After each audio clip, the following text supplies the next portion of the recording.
Hi Hey, there. Kim. Hey, Kim, where are you Hi. calling from? I'm calling from Madison. Madison, Wisconsin There you go. area. Oh, so you're in the same as Miriam and Sharon. So Yep, yep.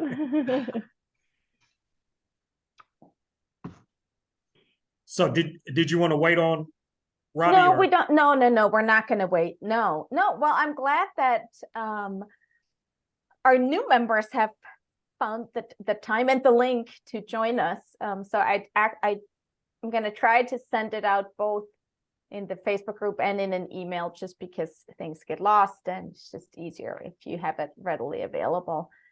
But the link is always going to be the same. So if you have it and you put it on your calendar just for every Friday, that will work too. But I will send out the reminders. So yeah, no. So welcome everybody. I'm like, well, this really is your time, right? So I don't know if you, and I know Sharon, you were working on something and asked a question in the group, and I hope my response made sense. I didn't look at it yet. Oh, I'm like, oh, I need to look at it. Sorry.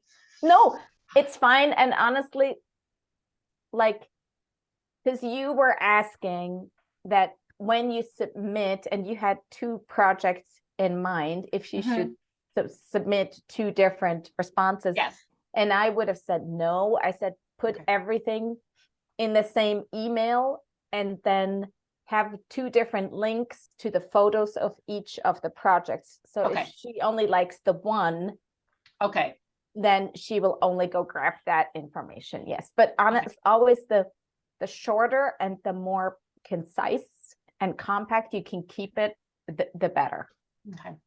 Yeah, I didn't circle around back to it because we took the best one, the one that we liked the best, and then I just, we just didn't circle around back. And it's no problem, but it's like whenever however far you get or however many you do, with practice, it will become a lot easier and quicker for you to do it. Yeah. And I don't know if either Kim or Melissa, you've had a chance to sort of dig into the training or not. It doesn't matter because you'll have it. You can always go back to it. But it's really where I explain how to handle the media requests that are posted in the group. Yeah, I've been going through the podcast. Like I went back all the way to number 1. So oh, wow. Wow. Yeah, I'm just making my way. wait now, Melissa, are you talking about the podcast or are you talking about the training? No, the podcast. Yeah, I went back to your very first one. That's where I like to start at the beginning. Yeah. Okay. Oh, we appreciate that. That's wow. Because there's I don't know if you know, but episode 100 dropped yesterday. So it's a lot. There's quite a few then. Yeah, I think I'm on like 9. So luckily they're short, most of them. Yeah, they've been great. Like I just put it on, if I'm driving or whatnot, and just listen. So where do you pick up those podcasts? I didn't really think about that. I mean, anywhere you listen, if you use whatever you use for your podcast. Oh, Spotify. So just type in design. Yeah. Okay. It's called Designer Discussions. Designer Discussion. Okay. Yeah. And we just had our 100th episode go live yesterday. I should write that newsletter, shouldn't I? Yeah. Glad you're not the only one who has trouble getting. Oh God, it's like we're partly doing this to, educate and keep ourselves accountable. Yeah, Robbie is here too. And I know you guys, I mean, obviously, Sharon and Melissa and Kim, you know each other from the Zen Design Group, but Robbie she's known all of us for a long time because she was a member in my previous membership that focused solely on PR, but with the advice of Jason and Maria on the side. So we spent a lot of time together, like during the pandemic. And Robbie has become very proficient at answering horror requests. So she's a great resource when it comes to that too, because she went from not doing it at all and not knowing to really, really becoming a master at it. Yeah, I didn't know about Haro at all. And then Miriam explained it, how it worked, told me how to join. And then also something that was really helpful was I was spending about an hour, coming up with a response, and which is way too long.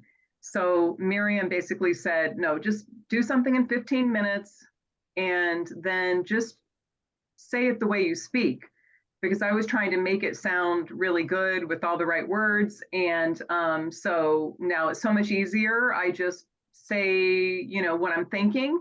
And then the writers and the editors really are the ones, they're the writers. I'm not the writer. I'm just the expert in the field. So they take my information and my quotes and then incorporate it into their story. So I'm helping them actually with my, advice. And so it works out really well. So I remember the very first time I sent the first one, I was really nervous when I pushed the send button, like, will it be wrong? Did I do anything, that I shouldn't do? And I had actually read a book before that, and there were like all these ways you had to do things. They were making it very complicated. I think they just pretty much wanted you to hire them to do it.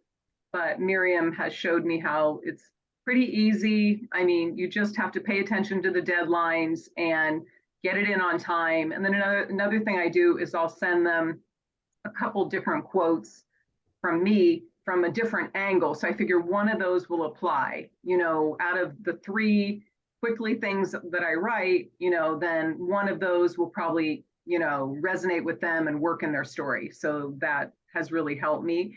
And I have a ton of, press now on my site, and it's all because of, Miriam and Jason and Maria helping me, teaching me how to do that. And then I know it's good to have the backlinks, right? I mean, that's the part I don't really know a whole lot about. I just kind of send in my quotes and then they use them, and then I put them on my website with a backlink. And I think, having a good website is important too, because they will look at your website to see if you are legitimate, professional, how much experience you have. So that's one thing that once my website was updated and redone by Jason's team, then I definitely was starting to get more elevated placements, because they could see that I was very professional in the field. And so then they, I guess, maybe wanted to be on my website link. I'm not totally sure, but they were definitely more open, willing to quote me. So they will check out your website. So make sure your website is in decent shape. I mean, is there another, Maria or Jason, is there another thing, like, will they sometimes just look at Instagram? Like, do you not have to have a nice website? No, the media will look at your Instagram and at your website. Those are the 2 first places where they start.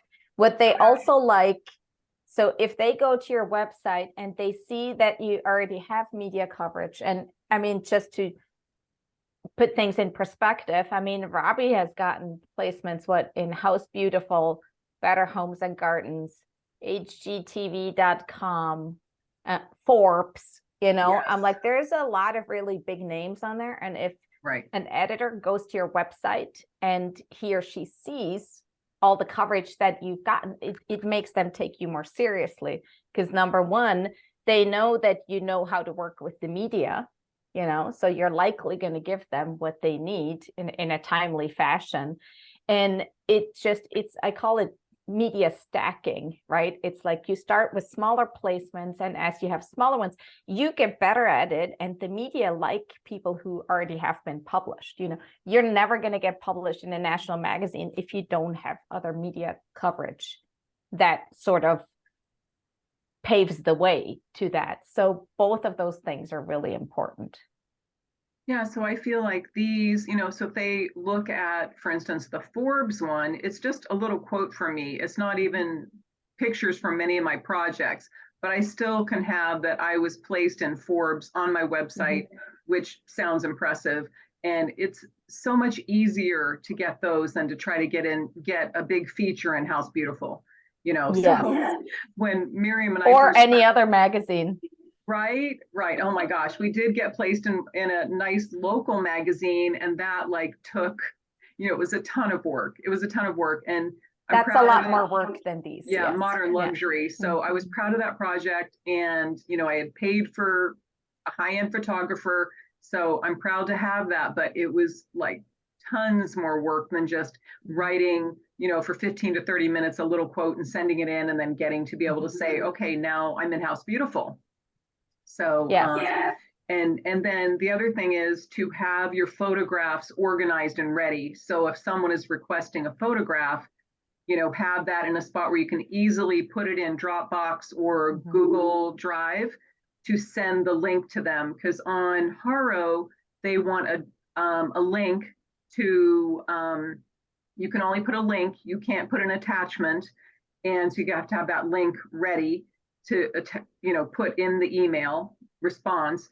And then with Quoted, they, you can put it onto their site. How do you say It's that? different. Yeah. You can, Yeah. they have a way for you to attach it on the site. Yeah. So you definitely need to know how it works, because the photos are great. You know, when you can get one with a photo or a feature or something like that, that's really good. So I have several of those. And what's interesting is we got it's called Glam Modern Farmhouse Project in Modern Luxury. And I think they used about 4 or 5 photos. And Yeah, not enough. They weren't, I mean, I think I submitted like 10 or, you know, probably 10. And they weren't necessarily the ones that were mine and Miriam's favorites, but, I think I was a teeny bit disappointed at first, but now all those other photos I've submitted to these other articles, like as 1 or 2 photos. And one of those is actually the one that got into House Beautiful. So I took all those photos and was able to use them individually and get lots of other placements. So that was good too. It doesn't necessarily have to be Perfect. It Yeah. could be one photo rather than, you know, the whole house. So Yeah, actually, I think we have a whole episode on how to organize your assets, like a podcast episode. Like how to way organize back what? now. How to organize your assets, like Assets. so you have Okay. them ready. The photos and Mhm. yeah. And then also, I think you were saying how there are evergreen or seasonal kinds Yes. of stories. So if you have an article or something ready, you know, whatever those are, Miriam, I think you may have a list of that somewhere. Yeah. Yeah. So you already have. It's all, and if you think about reading the media, I'm like especially in interior design, it's always seasonal. Like right now, we're in the season. We just passed like the colors of the year, right? So it's good to sort of keep an eye on that and have an opinion about it. If you have projects that feature those types of colors, that's amazing too, you know, because everybody's going to be looking for that. And now we're coming into trends season, because everybody talks about what are the 20, and some of the articles have already come out, but they talk about what are the 2024 trends going to be. And then there's holiday decorating, you know, and so, but the topics come up over and over and over again. And if you're organized, or if you've already written something last year, you know, maybe you just have to take it and edit it slightly to make it applicable, because trends are not usually dramatically different from one year to another. So as you do these types of submissions more often, you're almost going to have like a library of content that you can tap into, and it's going to get a lot easier and a lot quicker to do. And you just have to be able to keep it organized so you can get it quickly. I did have recently, it was an article for Family Handyman. Oh yeah, how did that go? In In the end? Good. Yeah, I mean, so why do you say it like that? No, because I know that they had, because we were on the call and you hadn't heard back, and then you heard back shortly after. Oh, And I okay, just wonder okay. if it's already come out or not. Yeah, it did come out. And so it was on Quiet Luxury. Was that it? I think so, Quiet yeah. Luxury. And I had done that and for House Beautiful, for Better Homes and Gardens, maybe 6 months ago. Mm. So I took it and I changed it. I Yes. mean, I didn't submit the exact same thing because it had already been used in Better Homes and Gardens. Yes. HGTV, I'm sorry. So it had been used in HGTV, so I didn't submit the exact same thing. But yeah, they picked that up. And then why I'm kind of mentioning this is Family Handyman may not sound very glamorous, right? And also Better Homes and Gardens doesn't sound that glamorous, but they've got huge, what are they called? Online, their online audience, I mean, it's Yeah, millions yeah. of people. Millions of Yeah. people. So it's good because of that. So it may not, be a veranda or something, but they have a huge exposure. So that's also good. So they're, And to your point, like for these types of requests, don't ever submit the exact same answer to more than one person, and don't use AI to generate your answer.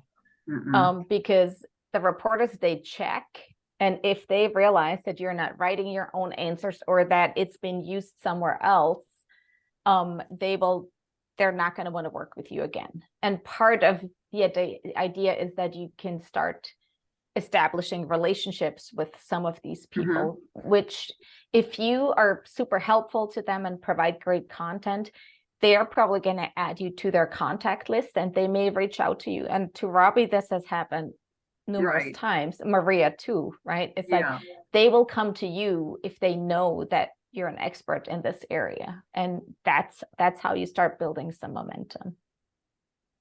Robbie, we haven't talked about this before, but I was just curious, just so that I know, do you have like a signature that you have on your emails that has a link to your Instagram and to your website, or are they seeking that out and finding it on their own? So I do have in my signature, so and I've done this for many years, a very large signature that says, ASID, CID, everything. And then it will talk about, and then I have what I do, new construction and remodels and all that, home furnishings. And then below that, I have a little mini bio that just says, been in business over 25 years and all that. So I do have a pretty elaborate signature, and I include that when I'm responding. I put that at the bottom.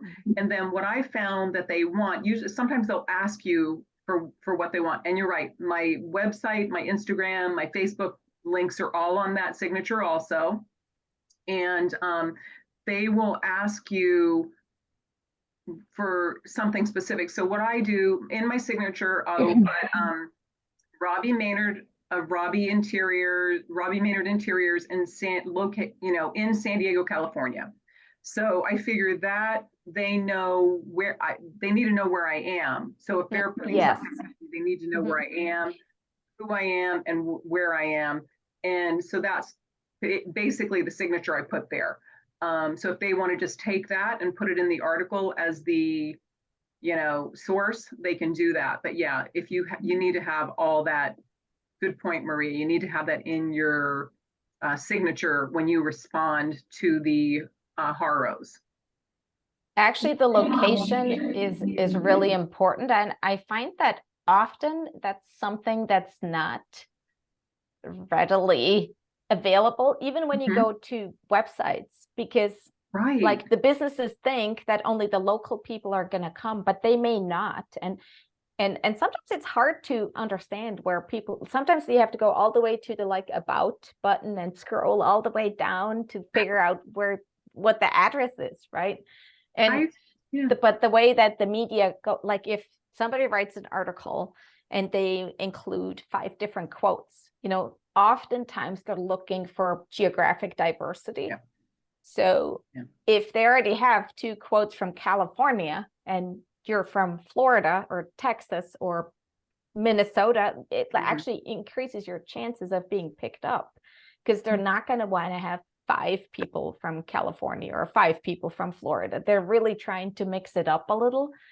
So it's just good to have, obviously, your location, you know, the name of your business, your own name, and your website at a bare minimum, you know. Yeah, good point. Yeah. One thing that bugs me is I'll be on Instagram and I'll see, maybe it'll be someone that does roofs or they're doing something, and I can't tell where they are. Like, I look in their profile or whatever, and I even look at some of the photos they posted, and I don't know where they are. And I'm going, okay, well, I'm not gonna be able to do business with you because I don't even know where you are, and I don't feel like trying to look you up and find out where you're located. So you definitely need to, especially on Instagram, Also, put in your bio where you're located. You know, what's really interesting about this, Robbie, is that all of my publications have said, like, Maria Martin, an interior designer or, you know, small software company in Austin, Texas. They almost 100% of the time include my geographic location. In fact, the Office Insight one that's coming out specifically states that I'm in Austin, Texas. So it does appear that I don't have that in my signature. I didn't realize the importance of it, but now that you say it, totally get why that would be so important. And actually, if you're, and not to, like, if I said I'm in Sheboygan, Wisconsin, you know, that'd be somewhat unique. But if you're in a hot market like Austin, you know, or, I mean, that can help, right? It's, yeah, I think it's really important. You always have to tell people where you are. Definitely. Yeah.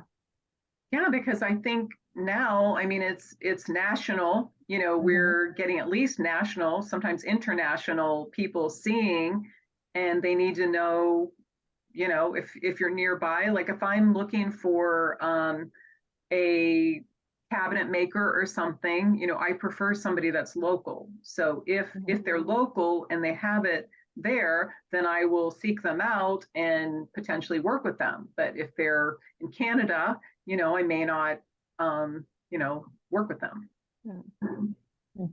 But I can still be interested and inspired by their photos. But, you know, in terms of potential resources, I usually am going to want somebody local for any of the remodeling or construction part of the project. Is there like somewhere particular we should be looking for like the HARO request? Like Robbie, I think mentioned like signing up on something or joining something. Where are those? So I would recommend that you watch the training, which is on the designer discussions. And I think you locked in at one point. I think we were trying to figure out if it worked. It took me a little bit to figure out. Like now I'm actually like I think I'm at the right place. But at first I was like, I don't even know if I'm in the right website. you were, because we saw that you had logged in. So just go watch the training, and the training walks through it really step by step. Then there's also the homework sheet, and it has the link to where you sign up. And you do have to sign up before you can submit. Okay. But honestly, if you click on a HARO, it'll take you to the site. It's just not going to explain as much as I do, but you just basically have to sign up for it. They're going to start sending you emails, which you don't have to read because we do that for you. And then we put the requests in the Facebook group. So you don't have to read 3 emails a day with about 100 different topics in it, because that's where it gets a little... email you at least twice a day. 3 times a day. Yeah. Okay. With, you know, the section, I think I selected lifestyle or something, you know, like you can select, like there's health and biotech, you know, I'm not interested in that, but they send me the lifestyle section or something, what the requests are for the day, for the morning and the afternoon. And then also, So that One- being said, everything's gonna change with Haro. okay, So you're soon not gonna get the emails anymore because and this is all happening like right now. I just got an email this week. okay, So they're moving to a new platform, which is going to be called Connectively. But it hasn't quite happened yet. And as this but it'll be the same thing. It's like you'll still have to go there and dig into the requests. So we'll still figure out a way to make it easier for you. So you just know when they're going to be there and you don't have to go seek them out. But for right now, just to get into the habit of things, I mean, go watch the training, and even if the sign up process or the way they deliver the request changes, the way you answer them is going to stay the same. And that's really what's important, because you can apply that to whatever media request on whatever platform you use. It's the same principles. So those are principles that I want you guys to learn to make it easier for you to submit. And then if the parameters change, we'll just adapt and figure out how the easiest way for you to get there. But yes, so it's on the designer. Watch the training, look at the homework sheet, and your homework for this month actually would be, it's like sign up, submit at least to one, and set up your Google alerts so you know when somebody's going to write about you. You may still have to go looking for it manually every now and then, but if you set up a Google alert for your own name or whoever your spokesperson is, plus your business name, Google will let you know when an article comes out that mentions you. Melissa, when you logged in, did you see the training pop up or no? I don't know where I went first. I think if you have to go under my account and then you select Academy. Okay. Then it will bring up otherwise it just shows all the blog stuff or so I think you started watching those videos. Password protected, okay? You Yeah. have, because not everybody can access it. Right. So it took me a minute to find, but it was, so when you first log in, you can just see all the stuff that anybody can listen to, which I think you started watching. Yeah.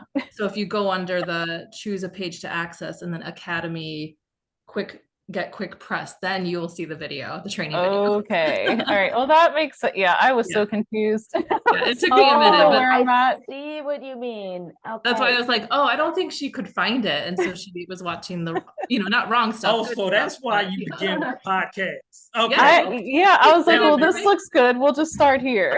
Yeah. I almost did the same thing, but then I was like, oh, wait, no, here. We didn't even think of that, did we? You had it in an email. You did like a quick little 1 minute how to get logged in. Then I was like, oh wait, that's what she said. So I also want to highlight one thing about Haro. So when you first get signed up and you get these 3 emails a day, you're going to have a list of like hundreds of press requests.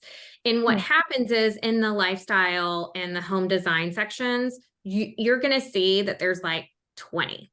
And what Miriam does is goes through them and then only takes the reputable ones and puts them in the Facebook group. And why is this important? You will get burnt out on scouring the Haro requests, and you will also get burnt out if all you're doing is responding as an expert and you're highlighted as an expert and you're quoted as an expert, and then they just gunk it up with a ton of like Amazon links where they're just trying to get commission sales, because a lot of services are actually, because they can use Haro, saying, hey, I would love an expert that can highlight things that would be valuable to someone trying to put their house up for sale. And then what happens is, as an interior designer, you'll respond back and you'll say, okay, these are some things that you can do to help make your household bigger or brighter or cleaner and all this kind of stuff, right? So you're putting this time and effort into something that, yes, you might get a link back. Chances are you're not going to get the link back because they're not that reputable. And all they're doing is using your name to sell stuff. And so what happens They is you're- make you do the work too. Some of them will ask like, can you, interior designers, can you give me the 10 best products at Target that for less than reflect 40 bucks. Yes, you know, and you're like, well, I did a few of those and they were so much work that I quit Yes. doing them because I look at I how much wouldn't. work are they Yeah. asking for. One thing, and I don't know if Miriam agrees with this, if something is from anonymous, I don't do it. I know Miriam thinks that could be like that could be Architectural Digest or something, but the problem is I'm never going to be able to find it again. If it's anonymous, you know, I'm not going to be able to ever find that. And so go ahead. I will say this about anonymous requests. It's like, in my mind, it's either a really big publication like USA Today or a Reader's Digest, or, you know, like somebody Yeah. with a massive readership, and they would just get flooded by everybody, which that does happen anyway. Or it's like a no-name publication, and they don't want you to know that they're no-name because they think they're gonna get no submissions. Mhm. But I would say, and sometimes, like, if I look at it, I can probably tell which one of the two it is. Like, if it has a Okay. bunch of typos in it, it's a no-name publication. Okay, like, don't Okay. respond to. I'm like, that's just Typos. disqualifies you Okay, from the got it. beginning. And I will say, Haro does vet. Not everybody can post queries in Haro. You have to be a real media outlet or a blogger. Like, you have to have some types of credentials. They do vet the people who make that they work with. But I would say if it's anonymous, it's something that you're interested in. It's not a ton of work. I Mhm. would give it a shot, because what happens is, most likely, if they like your response, they will reply to you and say, oh, hey, thanks for submitting. This is who it's for.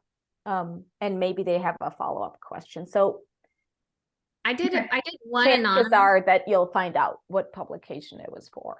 I did one anonymous one, and when the writer responded to me, I was like, oh my God, the magazine's called Penny Hoarder. I mean, I was like, what I was like, oh my God, this is horrendous. I was like, oh my God, I'm getting quoted in a publication called The Penny Hoarder.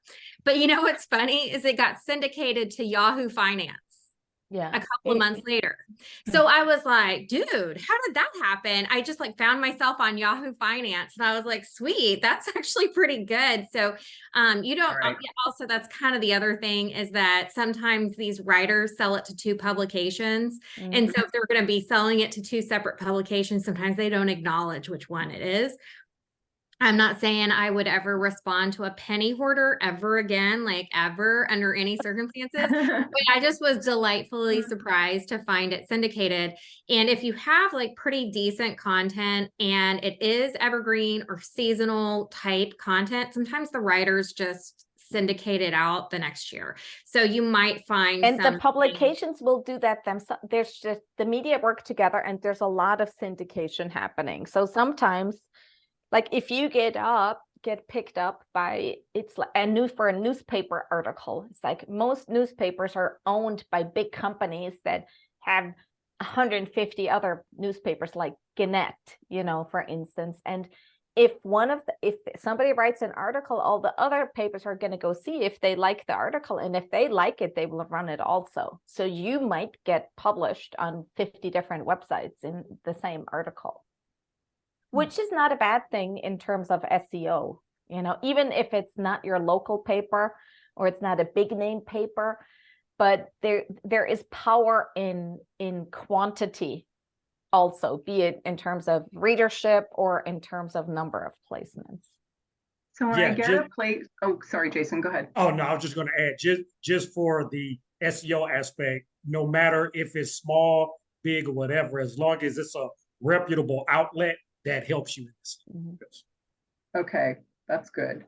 So when I get, you know, included in an article, I like to post it on my website. I like to put it on Instagram and Facebook. So I figure out a way, I either take like a screenshot and then I may put some words over top of it, but I try to make it, you know, look good, and then I might write something there. If I'm putting a link, I put it down in the comments because I think it doesn't work to put the link right with it. So I need to be able to find that. And for some reason, we can, on Google, the Google thing wasn't working for me. So for my name and my business, may have been, Robbie Maynard is probably a really common name. So I wasn't able to find the articles. So that's why for me personally, I want to know the writer, the publication, and the topic. And then I put the writer, the publication, the topic, and my name, and then I'm able to find them. I'm able to find the articles that I'm in. And then that way I can use them, because I've done other ones and I can't find them. If it's anonymous, I can't find it because I don't know the publication. So that's just what works for me, because I want to be able to find those. If I'm putting in the work, I want them because I'm going to be using them. Yeah, it is helpful to keep track of your submissions. And the system, the HARO system somewhat does that, but it's completely antiquated and ineffective.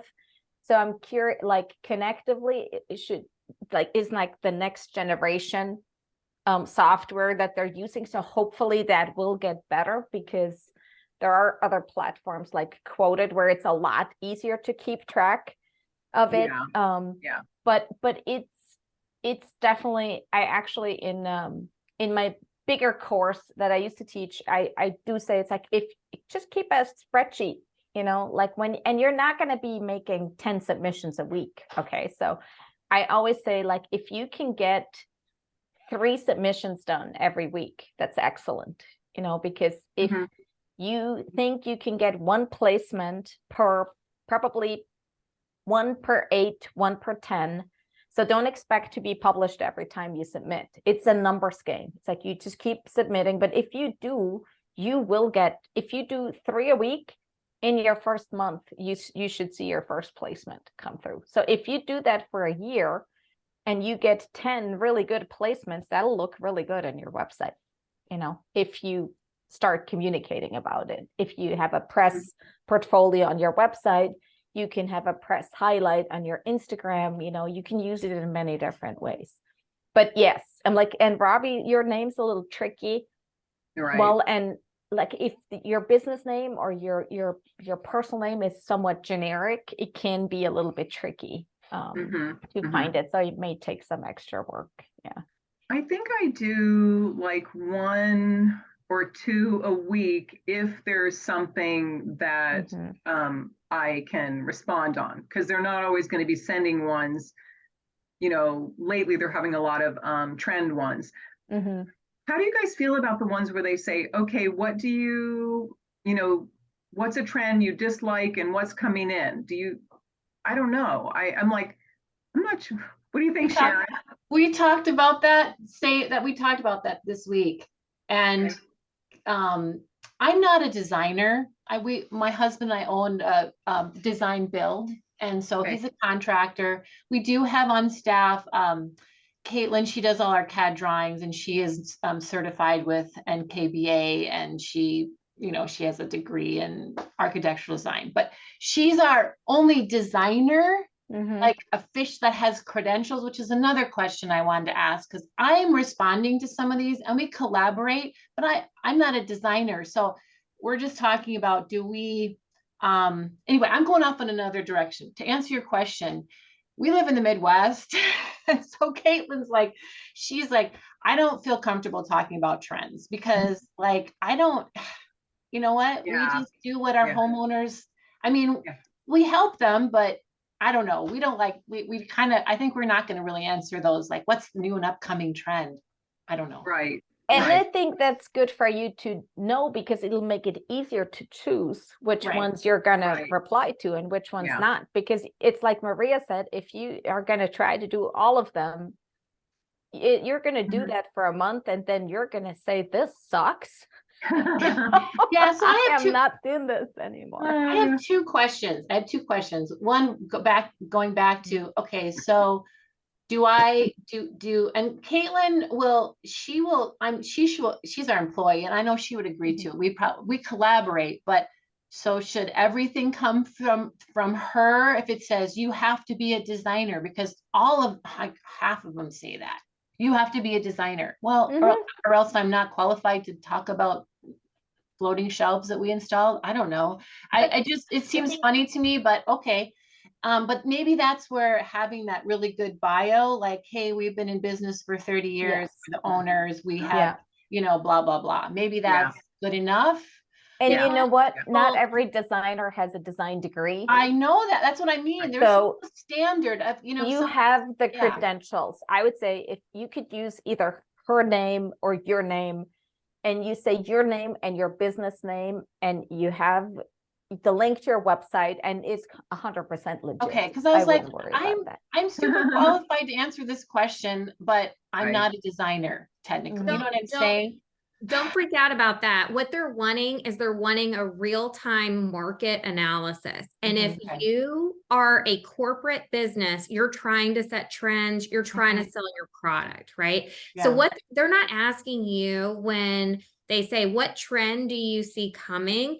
They're asking for a real-time market analysis. And that's the technical thing that they're asking for. They're not necessarily asking for like what's tickling your fancy right now. They're literally asking, you know, if you know, like, oh, I haven't done a dark stained kitchen or a dark stained wood floor in 15 years. And I now have 2 or 3 people who are asking for that in future projects.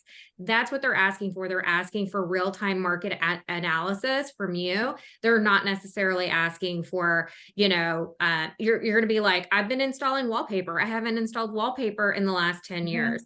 You know, people are asking for colored trim or stain trim in their house, and I haven't done that in 10 years. Those are trends. Those are trend spotting, not necessarily like being at KBIS and saying your top 10 favorite finds. So don't worry about They that. don't ask you to predict, you know, it's really like, what are you Yeah. seeing more of? Okay. Right. That's really helpful because I Yes. didn't really pick up on that either. And then Sharon, for you, I don't think they actually check to see if you're a certified designer. I'm seeing a lot. I'm actually glad they put that because I think they get responses from a lot of homeowners that are doing their own project and they're decorators. So I think that's what they're trying to figure out. They want an actual professional in the business, not someone that is doing their own home and they're, you know, Yes. whatever they want to call themselves. So I think that's what they're trying to separate from. And Okay. I'm pretty sure They don't want check. a professional, not just an Yeah. influencer. Okay. Okay. Yeah, okay. Well, my Yeah. other question is, we responded to one that asked about kitchen islands. So we did 2 this week. So Mhm. and Yay. and yay 2. Good for you. Yeah.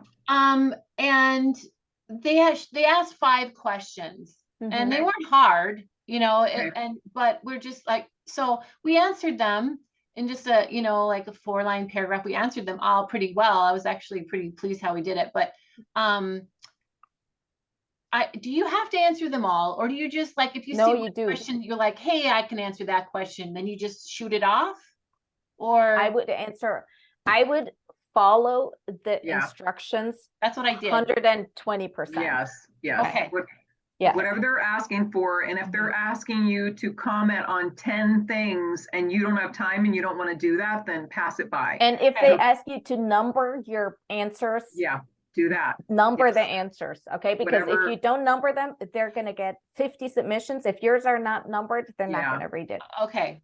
So I Yeah. didn't number them, but we did it in order. Only if like some Okay. of the didn't ask. reporters are very specific. They They say didn't do ask. this and this and this and Right. this. And if they ask for that, then do it. If they don't ask, then you're fine. Yeah, they didn't ask for that. Okay. So somebody put a question on Facebook about if they're asking for one photo, how do I do that? Do you guys remember that? Somebody comment. Okay, so how do we do that? I think you responded, Miriam. So if Well, they're saying, so my answer, so and Sharon, you asked because you had 2 projects, Mhm. right? Mhm. And you Yeah. said, should it be 1 submission? Should it be 2 submissions? I said it should be 1 submission because it's otherwise the editor is going to get confused and say, well, this is the same person. Is this the same project? No. And Oh, okay. you say, okay, I have 2 projects that would be a fit for this particular request.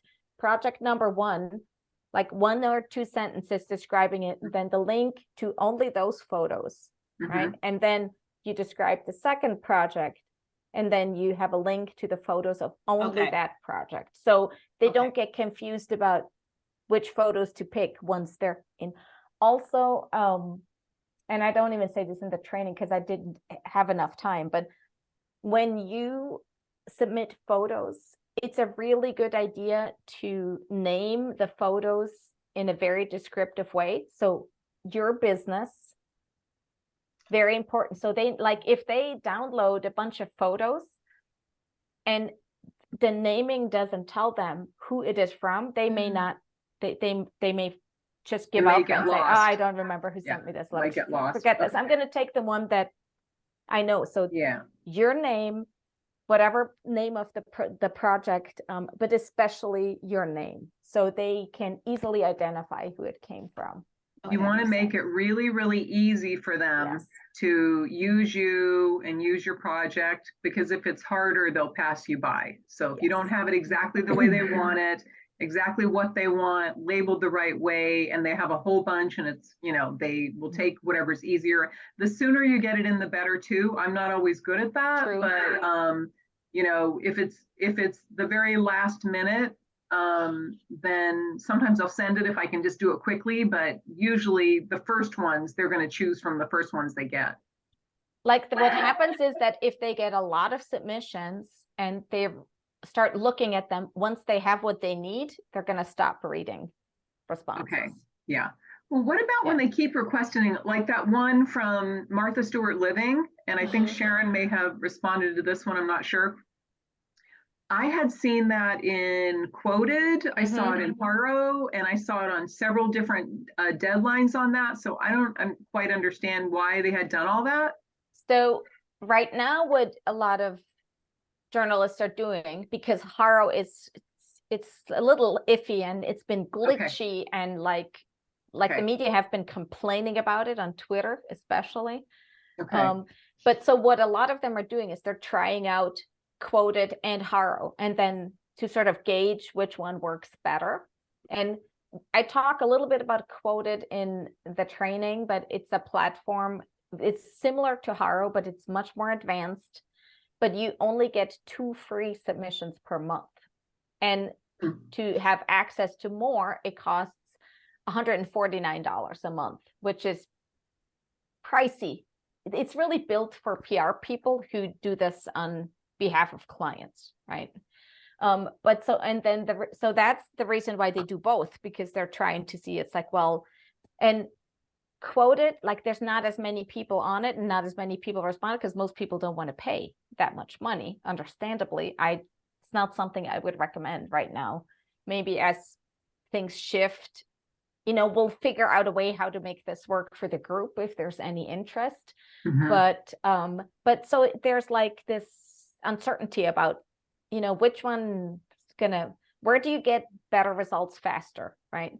And then for the deadlines, the only reason, but you see this actually quite often, but if they don't get enough content, then they will reissue the query with a later deadline because they need more input.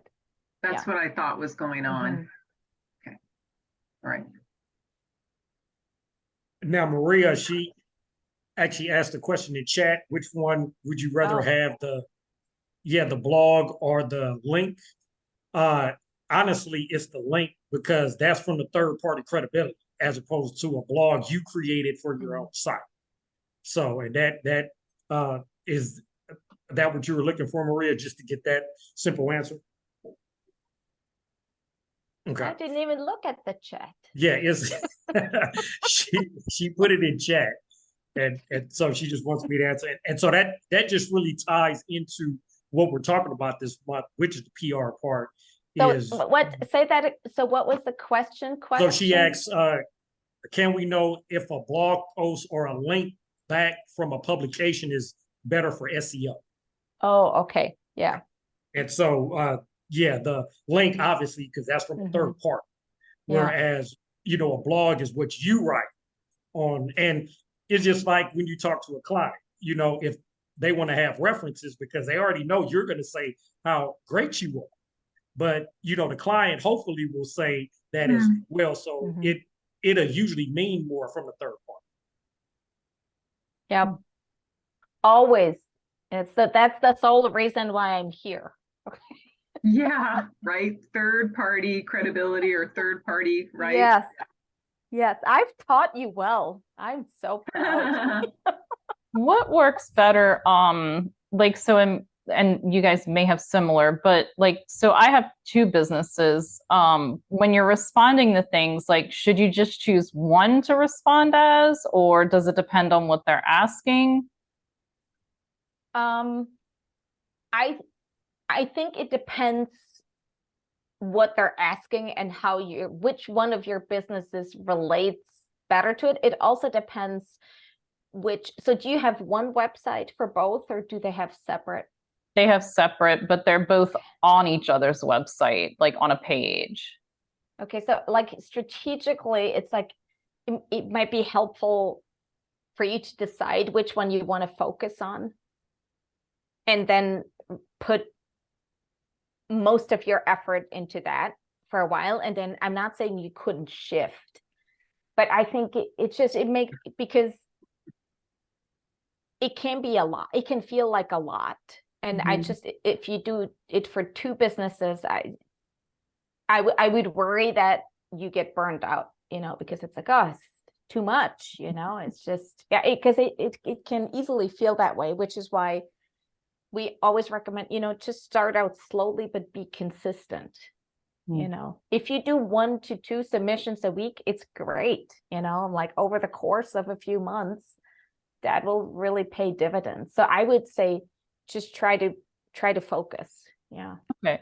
Melissa, for me, I have technically 2 businesses, and I'm not actively looking for new design clients because that's not scalable, but my product that is scalable, that could be downloaded and used by anyone in the world, I promote that. So it says, Maria Martin, interior designer and then I try to link Design Appy for all of my stuff. I accidentally got tagged in Office Insight as my interior design business, and I was like, so mad. I was like, this is a national trade publication. Can you tag the one that I could have made money off of? And so also look at it like that. Okay. What are the 2 businesses, Melissa? So the one I have an interior design studio, and then the other one is I have a kitchen and bath showroom. Okay. Generally speaking, my gut feeling is that you should focus on the design business. Like maybe use the contractor side of the business for, like, if there's like a family handyman or like like a more builder construction type one. Otherwise, I think you would do better focusing on the design aspect. Yeah. Okay. And I'm okay with that. So yeah. Yeah, especially if you get picked up by like a trade publication, you should really, because Miriam does feed us some trade publication, PR opportunities. There's opportunities to apply to get awards and acknowledgement in their magazines. And so whenever she feeds those in, you just have to focus on one. Okay. I have a quick question. In the training, it said, to never like duplicate the same verbiage, or submit to the same verbiage to 2 different things. Is that true for photos as well? Not if they ask for exclusives, yes. But if they require that, they will state that. Okay. So, and I would just be careful, and like, as a PR person, if you pitch a project, you will always say it has not been published anywhere. So it's like usually project pitches are exclusive, but if they're just asking for a photo to sort of represent, I don't know, dark, moody kitchens, it doesn't matter if it's been used elsewhere. Okay. But just pay attention to what they want. It's like, if they ask for an exclusive, then definitely don't send them something that has been used otherwise. But Does that include your own website or no? no, that is not. It's really media are It's- competitive with other media, right? Okay. So what I will say about putting things on your website, and we'll have another training later in the program about this, but if you have a very high profile project that you're going to have photographed professionally and that you'd like to place in a magazine, do not put those photos on your website before you have pitched it to the media, because they can be really particular about that. Yeah, so if you want to pitch one of the top magazines, so House Beautiful or Even the regionals, they're not, a lot of them will only, like when we were talking with Modern Luxury, they want the exclusive, and you have to pretty much commit to that. Then whenever they have published it and there's other photos they didn't use, and they go online to publications that are not competitive with them, then that's fine. But it's almost like politics. yeah, Yes, so if you but have good a point. big project that you're really proud of and you get great pictures of, and then you make your list of who is your first choice that you would like to try to get that featured in, you start there. And Miriam, has helped me with this before. You start there, you submit it to there. You do not put it on your website. You do not put it anywhere. You try not to put it on, the same shots on Instagram. You could maybe do like a little close up or the progress shot, something like that, because they're going to want a complete exclusive. They're not going to want to have seen that anywhere. If let's say you're pitching it to Architectural Digest, and you just have to wait. You just have to wait if that's what you want. If you don't care about that, then you can put it wherever you want. I mean, there are a couple of projects I've just decided to I need stuff on my website, so I've just decided I'm not going to try to submit that to House Beautiful or somewhere like that. I'm just going to, and every project is not going to go on your website or go in a magazine, so I'm sorry, I got sidetracked on that, but you just have to figure out what you want to do with that. And if you want to try to get into a high-end, well-known magazine, then you're going to have to just keep it secret until they decide, they respond and say if they want it or not. Does that sound right, Miriam? True. Yes. Yeah. 100% true.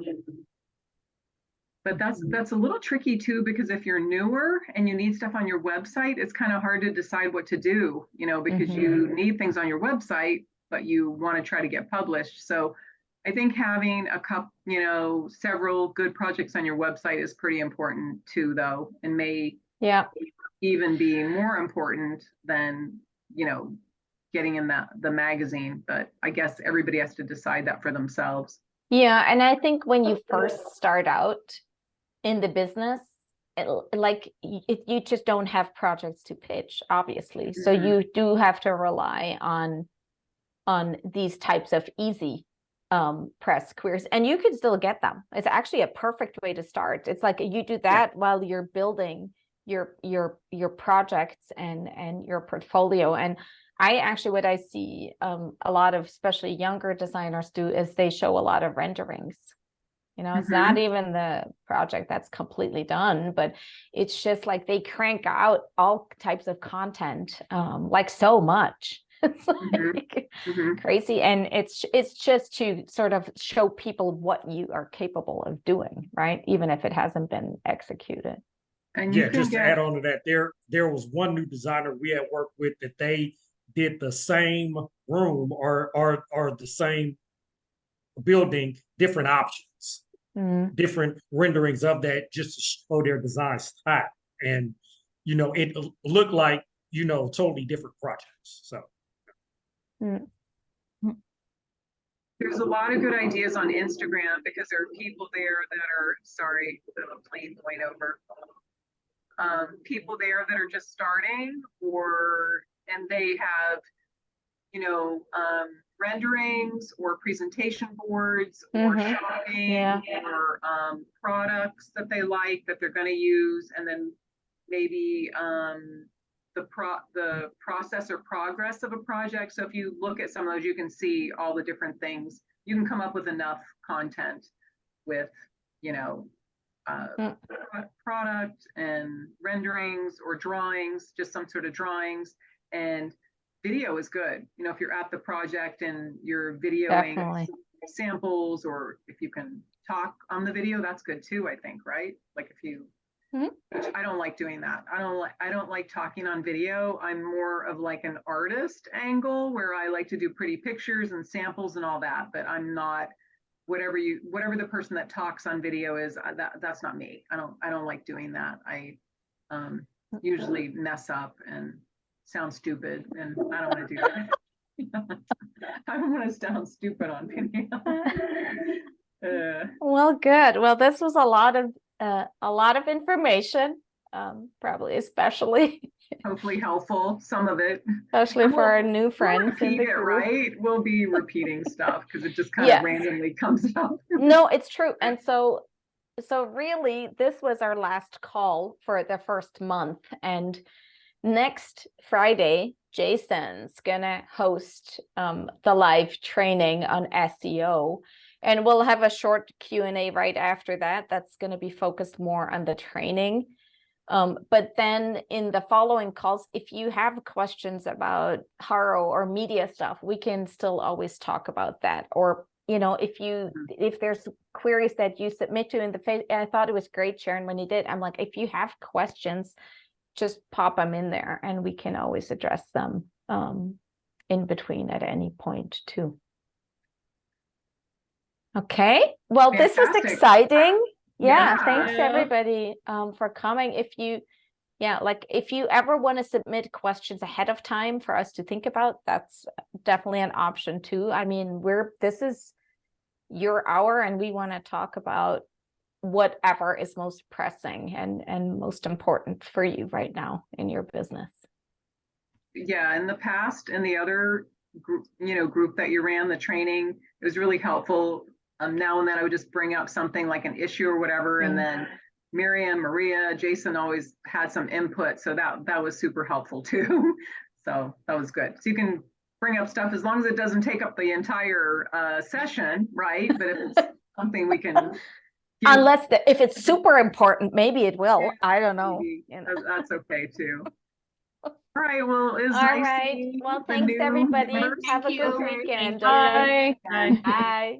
Bye-bye.